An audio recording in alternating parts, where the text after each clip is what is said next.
देखना, जब तुम, अब देखो पहचान बता रहे हैं कि भगवान के सन्मुख हो, जब तुम प्रभु के सन्मुख होगे तो तुम देखना तुम्हारा उत्साह बढ़ेगा। कभी कभी सत्संग में कहते हैं कि अब उस आनंद की उमंगन को कैसे बताएं, ऐसा समझ लो जैसे किसी का ब्याह तय हो गया हो संसारी पुरुष का, और उसके मनोनुकूल पत्नी मिल गई हो, और वो कितना फूला फूला घूमे, या माँ के इकलौते बेटे का ब्याह हो, फिर वो कैसे फूली फूली सबका स्वागत आनंद। अब ये कहाँ परमानंद में प्रभु से उदाहरण बैठेगा, पर वो तो अद्वितीय है, अचिंत्य है। ऐसे ही चंद्र शाखा न्याय जैसा कि डाल के एक हाथ ऊपर देखो चंद्रमा दिखाई दे रहा है, अद्भुत फूलन, अद्भुत उत्साह। जिस समय भगवत सन्मुख होगे ना, एक ऐसी उन्मत्तता, एक ऐसे आनंद की उमंगन, उसके लिए ललचाओ। जो तुम खोज रहे हो इधर नहीं है, वो इधर है। परमानंद, विज्ञानानंद, क्या क्या भगवान की उस आनंद को महापुरुषों ने सजा करके, बहुत सुख में, परमानंद में। निश्चित निश्चित हम कई बार कहा है कि अगर इस ऐसा कुछ होता तो हम कह जरूर देते, भले हमारी कमी होती कि हमारी कमी के कारण, पर हम कह देते, पर सच्ची कहते हैं। ओ उसी आनंद का ये जितना ये आनंद का जो क्षेत्र माना गया शरीर है, भोग है, इसकी तो दशा देख रहे हो। आनंद का स्वरूप प्रभु में, ज्यों ज्यों तुम्हारा प्रभु सन्मुख होकर कदम बढ़ेगा तो तुम्हारे अंदर अद्भुत आनंद, अद्भुत उत्साह, अद्भुत उत्कंठा और एक दिव्य शक्ति। ये भी बात, एक दिव्य शक्ति तुम्हारे अंदर, दैवी संपदा बढ़ने लगेगी, एक अलौकिक शांति रहेगी, दुख सुख में एक समानता का भाव आ जाएगा। कोई भी भोग तुम्हें प्रिय नहीं लगेगा, नहीं खान पान ते भावे है, नहीं कोमल वसन सुहावे है, सब विषय लगे ते खारा है, हरि आशिक का मग न्यारा है। संत जन देखते ही ऐसे लगेंगे जैसे स्नेह संबंधी जन मिलते हैं। अच्छा अच्छा, ऐसे संतों को देखते ही मन नाच पड़ेगा, आज तो हो भाग्य भगवत सन्मुख का, आज तो हो भाग्य, हमें साधु समागम मिला, हमें संत जन मिले। तुम्हारी विलक्षणी एक स्थिति होगी, कोई भी द्वंद्व तुम्हें स्पर्श नहीं कर पाएगा। निराशा, चिंता, भय, विषाद, कामना, वासना, ये सब क्षीण होने लगेंगी, केवल भगवत सन्मुखता। जब तक तुम भगवान की तरफ पीठ किए हो और संसार भोगों की तरफ मुख किए हो, तो तुम कुछ भी कर लो, तुम्हें सुख शांति मिलने वाली नहीं। जितना जितना तुम भोग संग्रह, धन वैभव एकत्रित करोगे, उतना ही अशांत और चिंतित और शोकित होते जाओगे। ये महापुरुषों की बात है, देख लो अपने हृदयों को। जितना तुम भोगों की तरफ बढ़ोगे, परिणाम में ये दोष तुम्हारे अंदर आएंगे। जैसे भगवत सन्मुखता, तो कैसे जाने भगवत सन्मुख है? तो बोले ज्यों ही तुम भगवत सन्मुख होगे तो तुम्हारा एक एक क्षण नवीन उत्साह, नवीन उत्कंठा, दिव्य शक्ति और दैवी संपदा, शांति, समता, वैराग्य, प्रेम और संतों को देखकर अपार सुख, ऐसा ये भगवत सन्मुखता का लक्षण। अब यहां बता रहे, चाहे जितना तुम धन वैभव भोग एकत्रित कर लो, भगवत विमुख हो, तुम्हें कभी सुख शांति नहीं मिल सकती। भगवत विमुख का लक्षण क्या है? भय, विषाद, चिंता, राग, द्वेष, वैर, अशांति, द्रोह, दंभ, पाखंड, परिग्रह, हिंसा, कामना, वासना, ममता, दुर्गुण, दुर्विचार, भयानक दुख, ये भगवत विमुख के लक्षण हैं। जो भगवत सन्मुख होता है, एक भी उनके हृदय में नहीं होते। ये जांचो जांचो, अंदर जांचो। भगवत विमुक्ता का लक्षण, मूल लक्षण, भोगों में सुख है, इसी में सारे दोष बैठे हुए हैं। और जहां भगवत सन्मुख हुए, तहां तुम्हारा प्रतिपल नवीन उत्साह, नवीन उत्कंठा, दिव्य शक्ति, दैवी संपदा, शांति, समता, वैराग्य, प्रेम, समस्त द्वंद्वों से छूट करके एक अद्भुत आनंद और संत समागम जीवन बन जाएगा। देखो राधा बाबा पूर्ण महापुरुष हैं, कोई उनको जानना थोड़ी साधन साध्य के विषय में, पर आपको ध्यान होगा जब ऋषिकेश में उनके गांठों में बहुत दर्द वात रोग के कारण, तो वो अपने निजी जन से कह रहे थे भाई मुझे सत्संग में पहुंचा दो।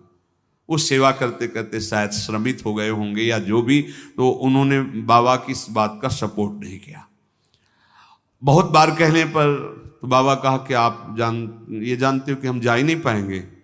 उन्होंने कहा आप जा ही नहीं पाओगे क्योंकि आपकी गांठ, बोले ऐसा नहीं। फिर जो बाबा ने अंदर बात की, वो जो लिखा था कि भगवान श्री कृष्ण से प्रार्थना की कि प्रीतम मुझे इतनी सामर्थ्य केवल दे दो कि जहां से सत्संग सुनाई देता वहां तक मैं पहुंच जाऊं, और एक बांस डंडा उठाया और बाबा घसीटते हुए वहां गए।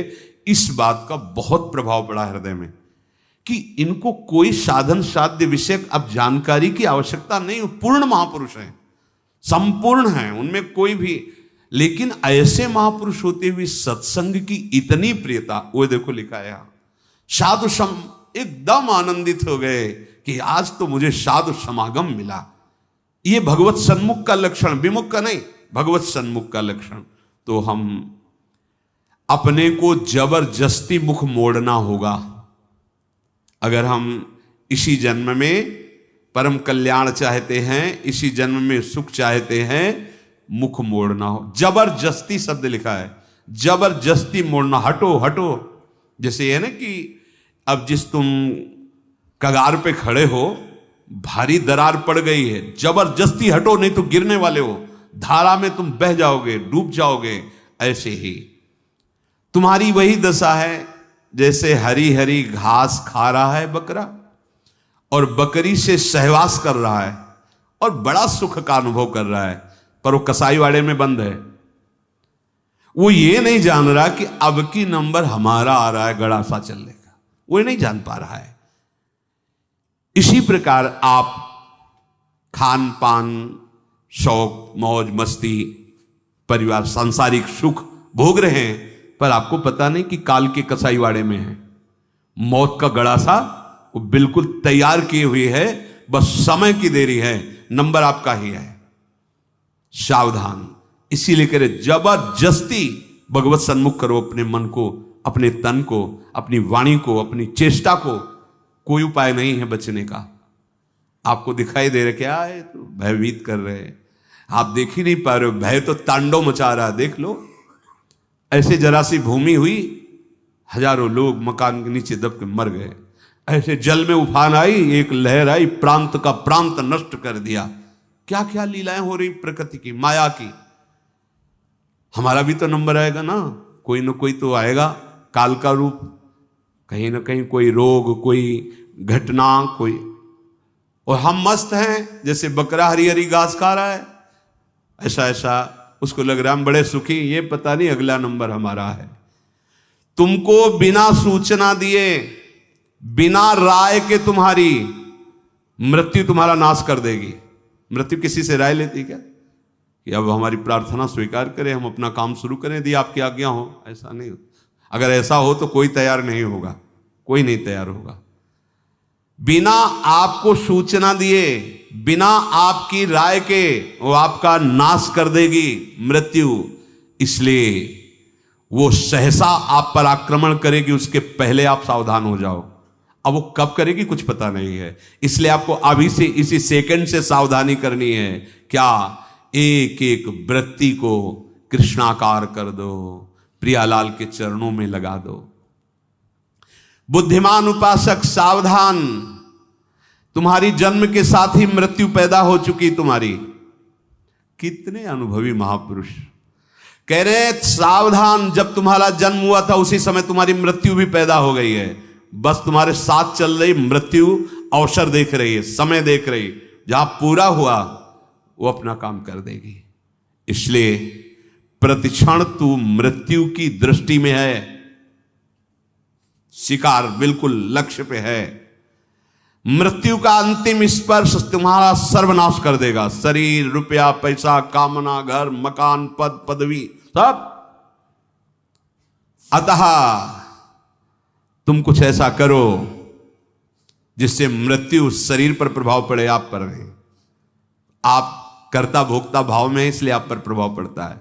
वो क्या है? इस चक्र से सदा छूट जाने के लिए एकमात्र सब ग्रंथ, सब संत और सब पंथ का निर्णय है सतत भगवत भजन, सतत भगवत चिंतन, प्रभु के आश्रित होकर प्रभु का भजन। एक छोटी सी वस्तु जब भाव में भरकर आप प्रभु को समर्पित करते हैं तो प्रभु से बहुत बड़ी मान लेते हैं। हमारे प्रभु का स्वभाव ऐसा है। पत्रम पुष्पम फलम तोयम ये में भक्ता प्रति। देखो नाशवान वस्तु है ना, अगर एक चुल्लू जल भगवद अर्पण कर दिया, भगवान उतने में प्रसन्न हो रहे हैं। एक तुलसी दल ले लिया, ऐसे एक फूल ले लिया, कोई फल ले लिया, और भगवान भाव में भरकर कहते हैं अशनामी, मैं उसे खा लेता हूं। जैसे फूल सूंघने की वस्तु है, पर भगवान कर मैं पा लेता हूं, पत्ता पा लेता हूं, जल पा लेता हूं, फल पा लेता हूं। पत्रम पुष्पम फलम तोयम ये में भक्त्या, भक्ति भाव से जो भक्त अर्पित कर देता है, भगवान कहते हैं मैं उसे पा लेता हूं, वो शाश्वत हो गई। दो प्रकार की बैंक है, एक मायाकृत बैंक, एक हरि बैंक। हरि बैंक में वही वस्तु जमा होती है जो त्वदीयम वस्तु गोविंदम तुभ्यमेव समर्पय से होता है। ध्यान रखना, आपके द्वारा दी हुई वस्तु आपको समर्पित है, ये हरि बैंक में जमा हो गया। अगर आप निष्काम भाव से करते तो भगवत प्राप्त हो जाएंगे, सकाम भाव से करते तो आपको बहुत आगे बढ़ करके मिलेगी। और यहां जो बैंक में मायाकृत जमा है ये सब रद्द, शरीर छूटा सब व्यर्थ गया। मानव जीवन का एक एक क्षण इतना कीमती है कि उसके बदले में फिर कुछ नहीं है कि हम ये दे करके समय खरीद ले। तो ऐसे समय को केवल केवल महामहिमा में भगवान नाम स्मृति में लगाओ। सब चेष्टाएं हो रही, नाम जप कर रहे हैं, आपका बैंक बैलेंस बढ़ रहा है। एक एक नाम, जैसे कोई भूखा व्यक्ति एक एक कवल पाता है तो तुष्टि पुष्टि क्षुधा निवृत्ति होती जाती है, ऐसे ही एक एक नाम संसार से वैराग्य, अपने स्वरूप का ज्ञान और भगवान के चरणों में प्रेम, ये तीनों होते चले जा रहे हैं। पर जैसे बहुत भूख लगी हो तो दो चार कवल में और भूख बढ़ती नजर आती है, तृप्ति का बोध नहीं होता। आधे पेट होने के बाद फिर स्वाद और तृप्ति का अनुभव होने लगता है, फिर पूरा जब पेट भर जाता है तो कहना क्या है। ऐसे ही अभी हम थोड़ा भजन करते तो और जलन बढ़ रही है, यद्यपि वो संसार से वैराग्य, स्वरूप का ज्ञान और भगवत चरणारविंद में प्रेम ये प्रारंभ हो गया है एक एक नाम से। पर जब आप 24 घंटे में कम से कम 12 घंटे का ऐसा अभ्यास बने कि हम भगवत स्मरण परायण, तो आधा पेट मानो हुए, फिर आपको स्वाद मिलने लगेगा, अनर्थ की निवृत्ति होते ही आनंद का स्फुरण होने लगेगा। पर एक एक नाम व्यर्थ नहीं जा रहा, गिनो या ना गिनो। किसी को भ्रम रहता अगर माला से गिनेंगे नहीं तो व्यर्थ चला जाएगा। अरे भाई, गिनना तो आपके मन को लगाने के लिए है, नाम तो अविनाशी है। राधा राधा बोला, नहीं गिनोगे तो फल नहीं मिलेगा क्या? कुछ लोगों को भ्रम होता है अगर गिना नहीं तो फिर वो संख्या ऐसे ही चली जाएगी, लिखा जाएगा नहीं। अरे गिनना केवल मन को लगाने के लिए है, नाम महामहिमा है, गिनो या ना गिनो। अब प्रेमी जन गिनने में नहीं रहते। हाँ, प्रेमी जन तो श्वास प्रश्वास अपने प्रीतम के नाम का वर्तमान में स्वाद ले रहे, उसका और कोई फल नहीं चाहिए। ये जिह्वा पे राधा राधा चल रहा है, हमें सब कुछ मिल गया, बस यही चलता रहे, हम भूलू ना। इतना स्वाद, इतनी महासुख की वृत्ति उदय होती है। सामने प्रियालाल हृदय आनंद की उफान में, जिह्वा पे नाम, अब उसे क्या चाहिए? जो क्षण चला गया वो लौटकर दोबारा तुम्हारे जीवन में नहीं आएगा, बहुत बड़ा घाटा। अगर खाली चला गया तो बहुत बड़ी हानि, बहुत बड़ा छिद्र, बहुत बड़ी दोष वृत्ति हो गई। जरा सा भगवत विस्मरण में अंतर, माया का प्रवेश। का हनुमंत विपति प्रभु सोई, जब तो सुमिरन भजन न होई। श्वास प्रश्वास लगातार भगवन नाम का अभ्यास, भगवत स्मृति कहीं भी जा रहे हो, कोई भी कार्य कर रहे हो, किसी से भी कोई व्यवहार कर रहे हो, अंदर ही अंदर स्मरण, प्रभु का स्मरण न छूटने पावे। लाभ हरिवंश के नाम उच्चारण, लाभ इससे बड़ा कोई लाभ नहीं। राधा राधा हरि हरि, अगर नाम उच्चारण हो रहा अंदर, बहुत बड़ा लाभ मिल रहा है। 1,00,000 रुपया 1 घंटे में कमा लिया और हरि को भूल गए, किस काम में आएगा? और 1 घंटे बाद शरीर छूट गया, 1,00,000 रुपया कमा लिया है, हरि का नाम नहीं लिया, तो आएगा क्या हाथ? और 1 घंटे लगातार नाम जप किया है, भले हमारे पास लौकिक वैभव नहीं है, लेकिन ना तो संताप होगा, न शोक होगा, न चिंता होगी, न भय होगा, एक आनंद, और वो अनंत काल के लिए बैंक में जमा हो गया अविनाशी नाम। ये हमारी समझ में क्यों नहीं आ रहा? लाखों रुपया इकट्ठा कर ली, चिंता है, शोक है, भय है, नाना प्रकार की वासनाएं जल रहे हैं, लाभ क्या मिला? नाम चल रहा है, माना कि आपके पास उतना ऐश्वर्य नहीं है, यथा लाभ संतोष, जितना प्रभु दिए सन, पर आपका हृदय प्रफुल्लित रहेगा, भरोसा बहुत बड़े स्वामी का है, और एक एक नाम आपका जमा हो रहा है। सदगुरुदेव भगवान एक दिन बोले थे, एक एक सेकंड का तुम्हारे हिसाब होगा। ऐसा नहीं कि तुम नाम जप कर रहे हो, उनके लिए जल रहे हो, कष्ट सह रहे हो, तो तुम्हें किसी को बताने की जरूरत है। एक एक सेकंड का हिसाब होगा और आप निहाल हो जाओगे। वो एक एक सेकंड आपको देख रहा है, आपके एक एक सेकंड की वृत्ति का हिसाब होगा। बहुत उदार दानी हैं हमारे प्रभु, अति उदार भी सुंदर। ऐसे मालिक के सेवक हो, वो एक एक सेकंड देख रहा है और तुम्हारा हिसाब करेगा। बाहर से नाटक करोगे, भक्ति का दंभ करोगे तो समय लगेगा, दंभ पूर्वक भी भक्ति की व्यर्थ नहीं जाती। झूठा खेले साचा हो, एक दिन ऐसा झटका लगेगा माया का कि अपने आप सच्चाई पे खड़े हो जाओगे। वो बहुत खिलाड़ी है, उससे बड़ा कोई खिलाड़ी नहीं। करो करो दंभ, करो नाटक। अब वो अपना नाटक विस्तार करेगा और ऐसी जगह खड़ा करेगा जहां कोई नहीं, तब पुकारोगे हे हरि, तो बोलेगे आ जाओ, हम तो पहले ही बांह फैलाए बैठे थे, पहले ही तुम तो हमें केवल निमित्त बनाकर भोगों के लिए तुम चल रहे थे, लेकिन अब असलियत में पुकारा, आओ हम तुम्हारे स्वागत के लिए खड़े हैं। झूठा खेले, ये खेल ऐसा है, झूठा खेले साचा होए। अगर झूठ से भी कोई भक्ति करने लगे तो सच्चाई में भगवान उसे भक्त बना देते हैं।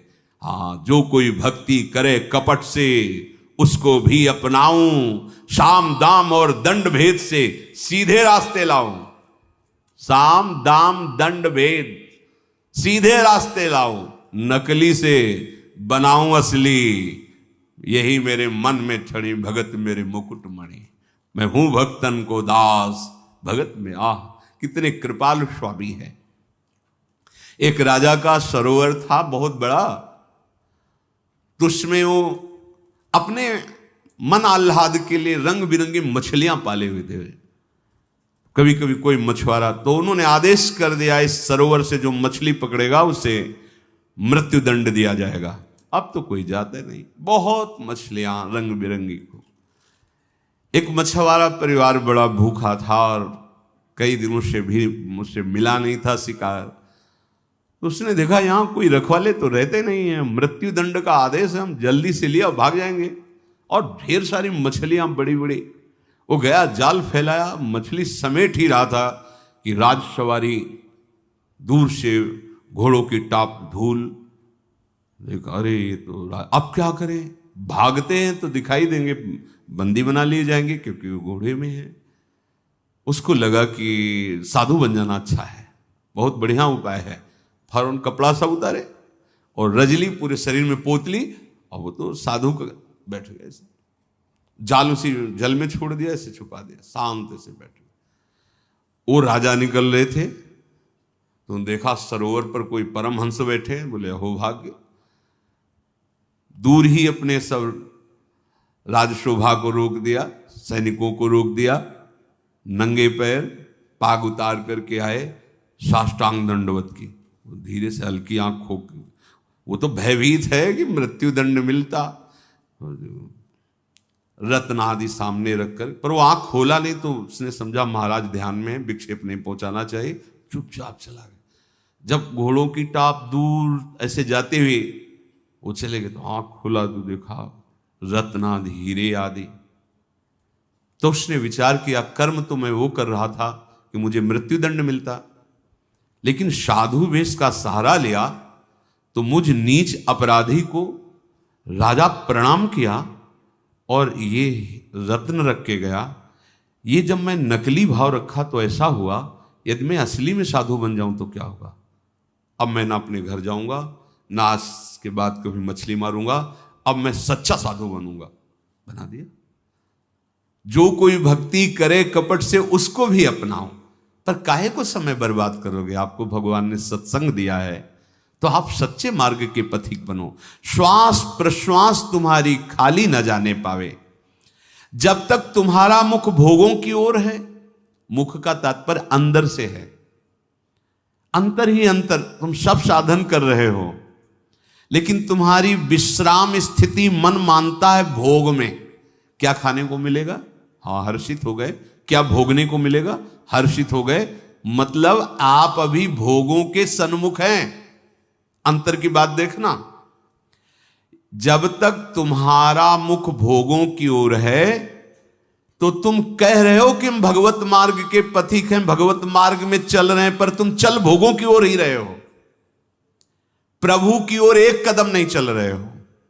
जैसे कई बार सत्संग में बताया है कि ये बिहारी जो हैं, आप मुख इधर करो छठी करा की तरफ और दौड़ लगा दो तो आपका हर कदम बिहारी जी से दूर होता चला जा रहा है। आप बहुत चल रहे हो लेकिन विपरीत चल रहे हो तो आप बिहारी जी से दूर होते चले जा रहे हो। और ये मार्ग है, लेट जाओ और लेट कर चलो तो समय आएगा पहुंच जाएंगे, क्योंकि आप सही मार्ग में चल रहे हो। आप ऐसे सोए सोए चलो, एक बार लेट गए 10 मिनट फिर लेट गए, फिर एक बार उठे फिर लेट गए, आप पहुंच जाओगे क्योंकि सही मार्ग है। समझो, भाव समझो। यदि आप भगवत सन्मुख हैं तो आपकी चाल धीमी होगी तो भगवान मिल जाएंगे, और आप भगवत विमुख हैं, भोगों के सन्मुख हैं तो दौड़ लगा लो। हर कदम आपका प्रभु से दूर होता चला जाएगा, आपको दूर करता चला जाएगा। यही भेद उपासक नहीं समझ पाता और पूरा जीवन लगा देता है। बहुत ध्यान देने का विषय कि आप समझते हैं परमार्थ के पथिक अपने को और चाल है भोगों की तरफ, तो हर कदम आपको प्रभु से दूर करता गया। और आप कर रहे हो 50 वर्ष से मैं चल रहा हूं लेकिन मंजिल नहीं मिली, क्योंकि मंजिल की तरफ आपका मुख ही नहीं था। आपका मुख था मंजिल के विपरीत। जो प्रतिकूल से वर्जनम स्थिति होनी चाहिए, वहां अपने अनुकूलता देखी और चल पड़े भोगों की तरफ, तो फिर क्या होगा। आप यही को कहते हैं आकर कि 20 वर्ष से मैं साधन में हूं। क्या साधन में हो? बहुत दौड़ने वाले हो, बहुत दौड़ाक हो, लेकिन विपरीत दौड़ रहे तो फायदा क्या हुआ। अरे धीमी भी चाल हो लेकिन अनुकूल चाल हो तो मंजिल पास है, दूर नहीं है।